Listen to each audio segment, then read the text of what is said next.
Hi guys! Welcome to my channel again. Today, isi-share ko naman sa inyo ang aking very yummy, cheesy, soft, and fluffy ensaymada. So, ito ang ating gagawin. Gagawa muna tayo ng starter o ang tawag nila ay rocks. Yan. Kung tama yung pronunciation ko whatsoever, it's a starter. Ang tawag po sa Chinese nito ay tangchong. Ayan po. So, bali yung ating 1/4 cup ng harina at saka kalahating cup ng water. Lulutuin natin hanggang parang maging paste. Ayun po ang tangchong starter. Ayan. Yan po ay nagbibigay ng really soft and fluffy consistency sa ating dough and sa ating bread. Ayan po. So, haluin lang natin to hanggang maging parang paste. Kung kayo po ay sanay magtrabaho sa bakery, parang ito po yung ginagawang pangkapit sa supot ng pandesal. Ayan po, ganyan po yan. Pero yung sa supot ng pandesal, mas very thick. Ito naman po ay medyo creamy. Ayan po ang pagkakaiba nila. Haluin lang natin ang haluin hanggang iyan, maluto po. Yung kailangan po luto yung harina. Ayun po ang ano dyan. Hindi po pwede paghilaw ang harina, hindi po yung kakat. Kailangan po luto yung harina. Ayan, then palalamigin po natin yan. At ilalagay natin mamaya sa ating dough. Ayan po. Ito naman ang ating mga ingredients. Meron tayong 2 itlog. And yung ating rocks. Meron tayong 1.5 teaspoon ng yeast. 1 teaspoon of salt. And also we have 3 cups of all-purpose flour. And also half cup of sugar. Ayan. Pero kung gusto niyo pong mas matamis, pwede niyo pong dagdagan ng asukal. Wala po yung problema. And kasi po ang ensaymada, kapag luto na syempre, lalagyan natin siya ng asukal sa ibabaw. Ididip natin sa asukal or bubudbudan natin ng asukal. Tapos lalagyan natin ng maraming cheese sa ibabaw. So kapag ang dough ay maraming asukal, masyado na pong overwhelming ang pagkatamis niya. Pero kung gusto niyang may matamis, ay by all means, add more sugar. Kasi ang ensaymada para sa akin is a dessert. O kung gusto mo naman ang ensaymada mo ay breakfast, and then, add less sugar. Ganun po. So, yeah, for my dessert, kasi matamis po ang ensaymada. And hindi ko siya makakain ng almusal o ano kasi, ano po siya, matamis. Yan. Bali, lalagay na natin po yung ating itlog. Nilagay na natin yung water. And by the way, alam na po natin, once na gagawa tayo ng tinapay, we all mix all the dry ingredients. And then, the next is the wet ingredients. So, magsisave po ako ng kalahating eggs para po sa ating ibabrush natin bago natin i-bake yung ating tinapay. Ayan, haluin lang natin. And then, add natin yung ating water. Ayan. So, half cup of water. Pero, ang harina po, again, I will say, mayroon po silang iba-ibang, yung pagka-dry. And also, kaya yung lagay natin ng tubig ay dahan-dahan kasi yung iba madali pong mabasa. Yung iba naman po ay kailangan ng maraming tubig. So, yan. Ito na po, nilagay ko na yung ating mix na flour and water, yung niluto nating paste. Ayan. So, yan po ang magbibigay ng super soft na dough sa atin. Mahirap po siyang masahin sa totoo lang, and it is very soft and sticky, but ang result, it's very good po. So, bali, doon po sa malalaking bakery, yan po talaga ay hindi ginagawa sa kamay. Yan po ay sa malaking mixer. Yan. Kasi nga po, kakapit. Pero dahil sa bahay lang naman, pwede mo siyang kagaya ng ginagawa ko. Pero mamaya iikutin ko po siya ng ilang ikot sa mixer. Kasi there's no other way. Yan. Pagkalagay ko po ng cooking oil, grape seeds oil po yung nilagay ko. Hindi ko na rin po nilagay ng butter. Dapat po meron siyang butter. Yung po ang normal na recipe ng ensaymada dough. Pero, kaya nga po homemade, ay ikaw ang maglalagay ng ingredients na gusto mo. So, hindi ko po siya lalagyan ng butter sa dough kasi po ibabrush ko po siya ng butter kapag luto na.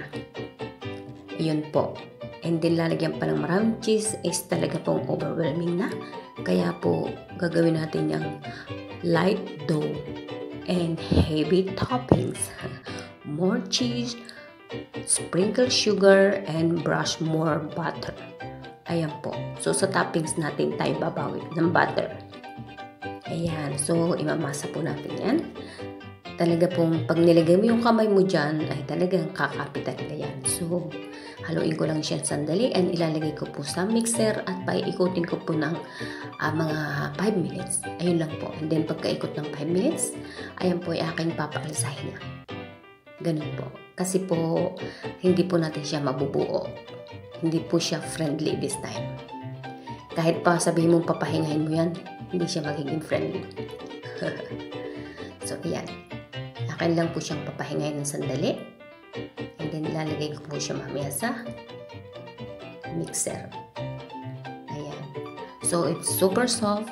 And kung first time mong magagawa ng tinapay, huwag mo pong itatry ito. Ayan.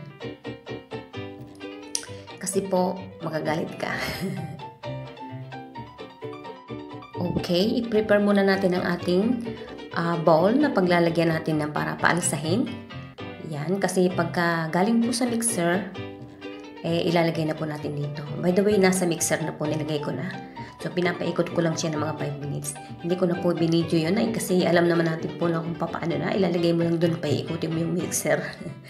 So, eto na po. Ating ilalagay na para mapaalsan na natin. Tapos na siya. Yan. Pinaikot ko lang po yan ng sandali. Para lang po hindi na ako masyadong mahirapan sa...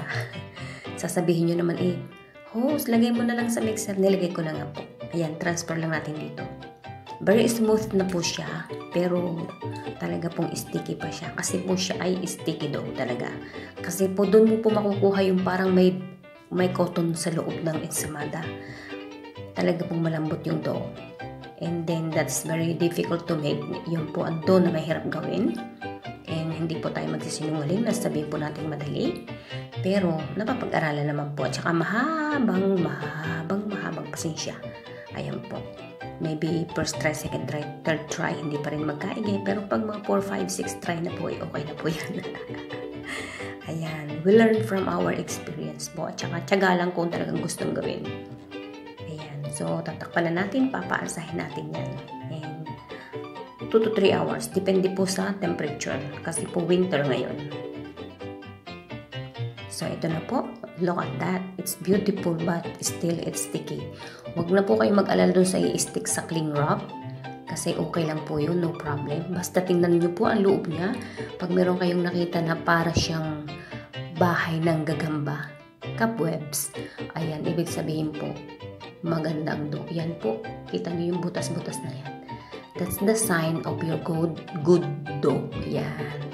Lagi ko po yan sinasabi. Kapag nakita mo po parang may bahay na lawa-lawa, na nakabitin na ganun, okay na po yung dough mo. Ready to make bread na po. Pero pag wala nun, malungkot ka na kasi talagang hindi maganda. Hindi po magiging fluffy ang iyong tinapay, promise. Ayun po. Yan, nagmamadali po tayo and then kasi po, kukuha po ako dito ng 4 na piraso ng burger. Gagawa po ako ng 4 na pirasong burger para po sa lunch. Meron pong kakain ng burger, nag-request. So, kukuha po ako ng 4. Yung 2 ay aking ipoprosen at yung 2 ay isi-serve. So, yun po muna ang aking uunahin bago ko po gawin ang ating ensamada. And yes, pwede kang kumuha ng iyong gagawing burger buns sa iyong dough ng ensamada. Dahil ginagawa po yun sa bakery, no problem. Ganun po. Kahit po sa dough ng pandesal, pwede ka pong kumuha ng gagawing tasty o loaf bread. Ganun po. So, iyan. Continue ko lang ng pagbibilog nito. Ibibilog ko lang po ito ng sandali para isi-set aside natin. And then, gagawa ako ng aking burger buns. Ayan. So, bali po yung purpose talaga ng donut to ay para sa burger buns. And naisip ko, why not make the ensaymada buns? So, yun po. And isa din po na one thing na kaya hindi ko masyadong nilagyan ng maraming asukal, malalasahan ng aking mga bawsin na sobrang tamis. Ayan. So, gusto nilang mag-burger for lunch, kaya ito, binawas ko na lang sila dito. So, yan. Tapusin lang natin to. And lalagyan ko po sila, naghiwa ako ng maliliit na cubes ng cheese, and lalagyan ko rin siya sa loob, yung ating ensaymada. Ayan. So, ingat lang po sa dough. Talaga po sinasabi ko na malambot po itong dough na ito. And, talagang malambot. As in. Pero kung lagi ko po sinasabi, kung ginagamit nyo ano lang, bare hands. So, medyo, hindi siya masyadong kapit. Kaya lang, naka-gloves ako. Kaya, talagang kapag gloves ang gamit mo, anything, talagang stick dito. Nag-i-stick talaga siya. So, iyan. And then, bali yung ating ensaymada, syempre ating ipa-flatten natin. And then, napapadaanan natin siya ng rolling pin. And then, gagawin natin mahabang cylinder. Ganun. Well, basically, I think everybody know how to make ensaymada.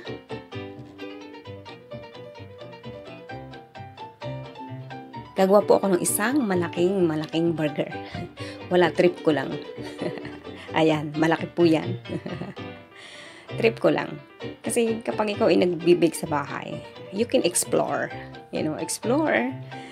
So, yun po, gumawa ako ng isang malaki. And then, I'm still thinking, maybe, gagawin kong malaking burger.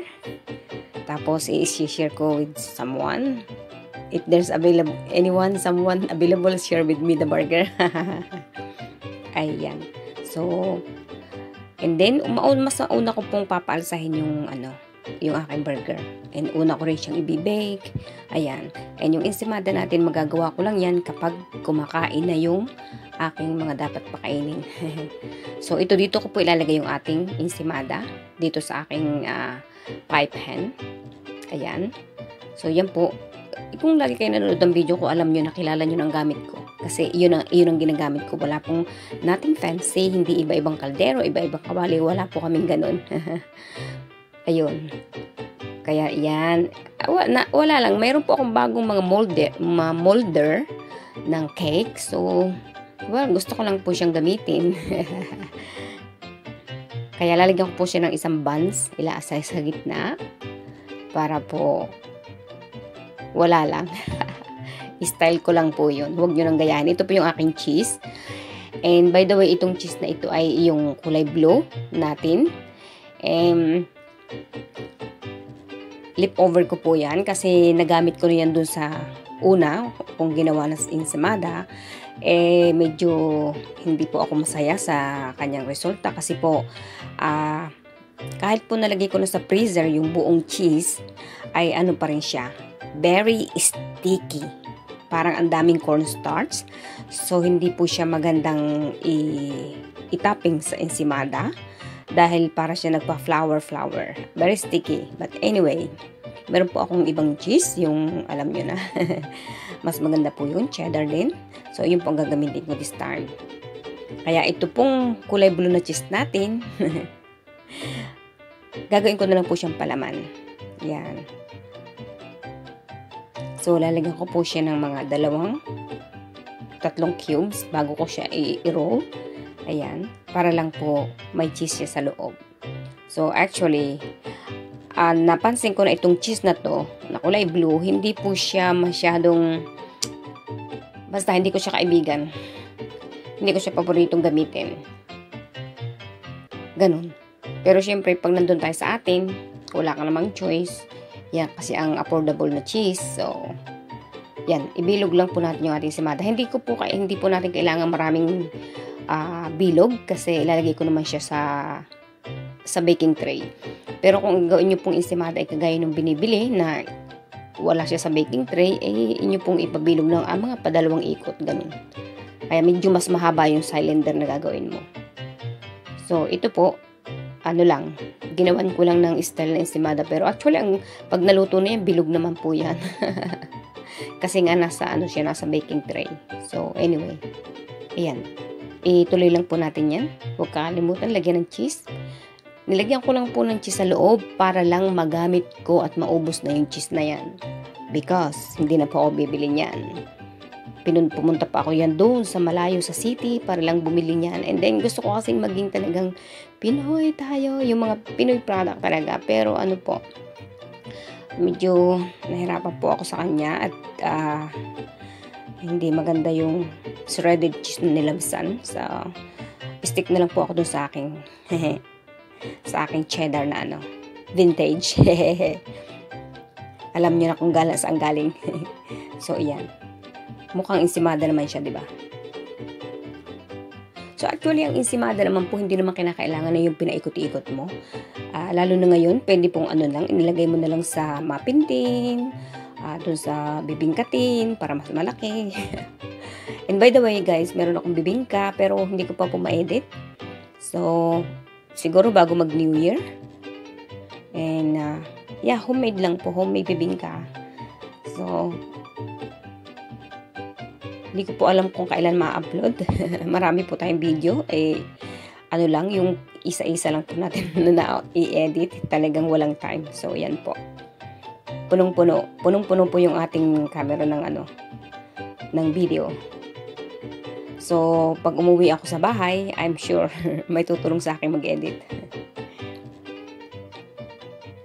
So, pag dito po kagaya ngayon, lang to, is a few minute rest time.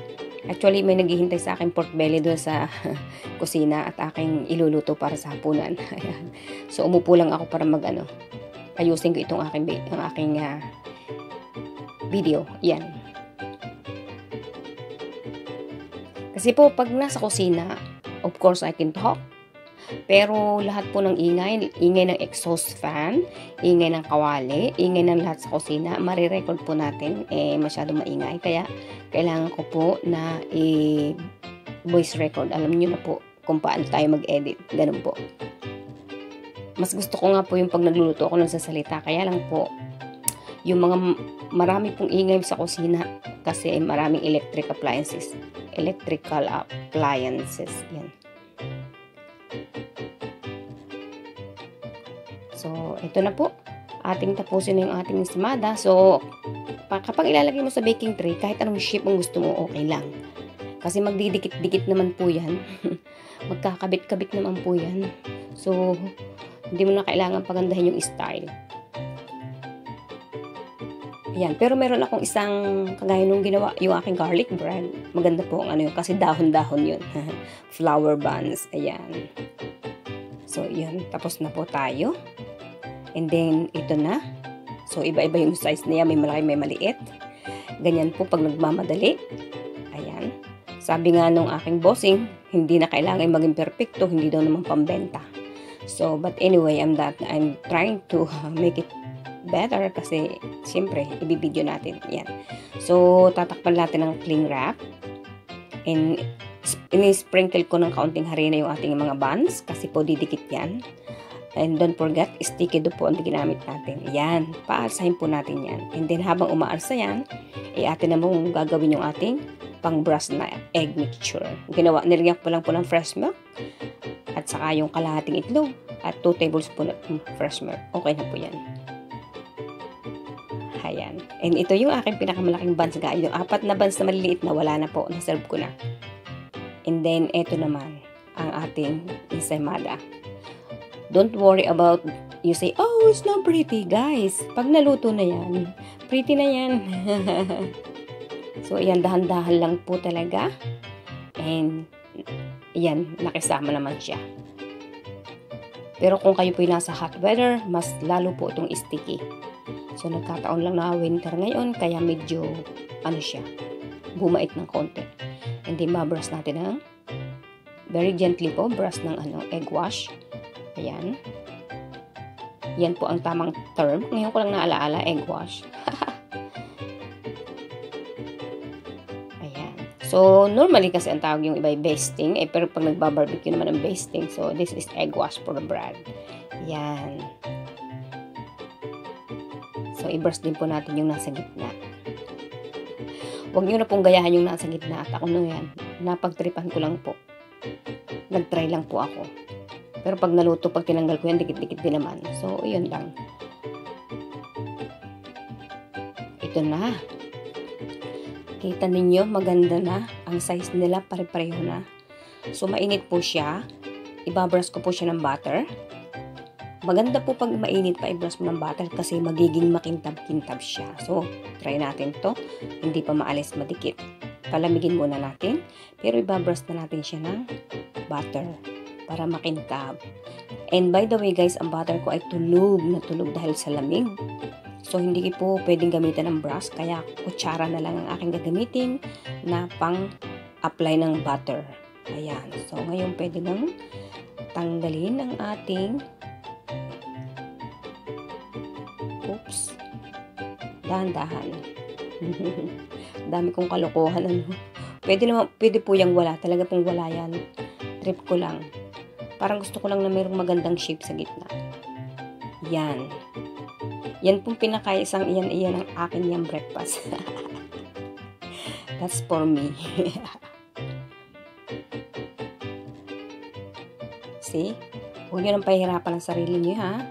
So, at least yun may bilog sa gitna. Woo! Yan, ibabrush na po natin. Pero atin mo nang i-shake-shake kasi baka yung kapit na kapit. Pero kailangan po palamigin yan. Kaya lang, habang mainit, lalagyan natin ng butter para shining. Ayan. Any bread po, kahit pull of bread, pagka luto na po at inalis nyo nasa oven, i-brush nyo agad ng butter at makintab po siya. Very shiny. Maganda. Ayan. Madilim lang po yung ilaw ko sa tabi, hindi po siya sunog. Yun lang ilaw po. So, hindi po siya sunog. Yan, kutsara po ang gamitin natin. Kasi hindi po talaga siya pwede nang i-brush. Dahil tulog. Kanina ko po yung ginigising, ayaw gumising. Yung aking butter. Giniginaw. Yan. Kahit po yung melted butter, pag ipinatong mo sa counter, mamaya tulog na ulit. So, yan. Ang nangyayari. Yan. Kaya hindi ko na po siya nilagyan ng butter sa dough. Sa paggawa ng dough. Kasi po, yan, ang daming butter. See, it's really, really loaded ng butter. Ayan po. Tapos, lalagyan natin ng asukal sa ibabaw. So, actually, ang gagawin ko po, yan, butter. Tapos, lagyan ko ng asukal. And then, medyo palalamigin ko po. Para medyo yung asukal ay nag-melt na din. Palalamigin ko po yung asukal at butter. Yung tinapay para po mag-melt na yung butter at saka yung asukal. Medyo mag-melt ng kaunti. Bago ko po lagyan ng cheese. Kasi ayoko po yung cheese ko ay mag-melt din. Kaya palalamigin ko po. So, habang lumalamig siya, na-absorb niya yung sugar. Ayan. So, yung akin pong sugar ay extra fine. So, kaya ganyan po ang itsura niya. And then, bali mga 2 tablespoons siguro ang i-spray natin. Sprinkle. Ayan. O 1.5. I think. Yes, 1.5 tablespoon. Pero by all means guys, kung gusto mo yun talagang sugary, add more sugar. No problem. Ayan, malamig na po yan. Kaya ngayon na lang natin lalagyan ng cheese.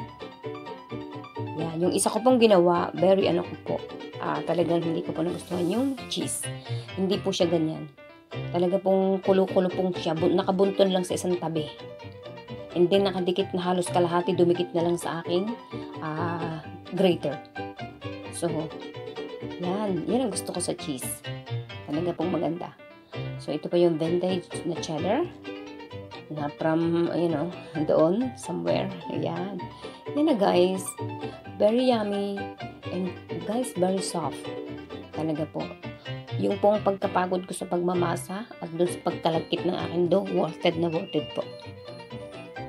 So, syempre, hindi niyo po nakita yung pinaghirapan kong malagkit na dough. Sa tubi po ako maglalamas ng malagkit na dough. Hindi ko na po binibidyo kasi parang hindi kanais-nais. Ayan. Ayan guys. Talaga po ang lambot niya. Oopsie. Yan po. Hindi mo makukuha yung ganyang texture kapag hindi ka nagtiis sa malagkit na dough. Sticky dough. Yan. Yan po. And then yan po ang ating pinagpaguran. na aking, and then yun din pong aking burger, napakaganda rin po. Pero hindi ko na po yung nagawa sa inyong ganyan punit-punitin ang burger at talagang diretso na po sa lamesa. Thank you guys! Merry Christmas!